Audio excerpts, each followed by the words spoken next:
এটা হচ্ছে বিভার। এটার বিশেষত্ব হচ্ছে এটার এক শক্তিশালী দাঁত আছে। এই দাঁত দিয়ে একটি বিভার সারা জীবনে 2600 গাছ কেটে ফেলে। আপনার মনে হতে পারে বিভার এত গাছ কাটে কেন? এতে পরিবেশের কি কোনো ক্ষতি হয় না? আসলে বিভার গাছকে ড্যাম বানানোর জন্য কাটে। প্রথমে বিভার গাছকে নিচে ফেলে, পরে গাছের এগুলোকে ছোট ছোট টুকরো করে কাটে, এরপর এগুলোকে জমিতে পুঁতে ফেলে। পরে মাটি আর পানি দিয়ে পানিকে আটকানোর জন্য মজবুত ড্যাম তৈরি করে।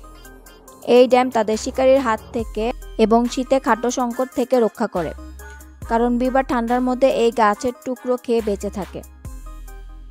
এখন পর্যন্ত সবচেয়ে বড় বিভারের ড্যাম 850 মিটার লম্বা। আপনি হয়তো ভাবছেন, মানুষ যদি এদের ড্যামকে ভেঙে ফেলে তাহলে এগুলো কি খাবারের অভাবে মারা যাবে?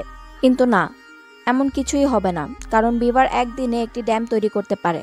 আর যদি পরিবেশের কথা বলি, তাহলে যেখানে বিভার ড্যাম তৈরি করে সেখানে বায়োডাইভার্সিটি তৈরি হয়, যার ফলে অন্যান্য প্রাণীর আনাগোনাও বেড়ে যায়।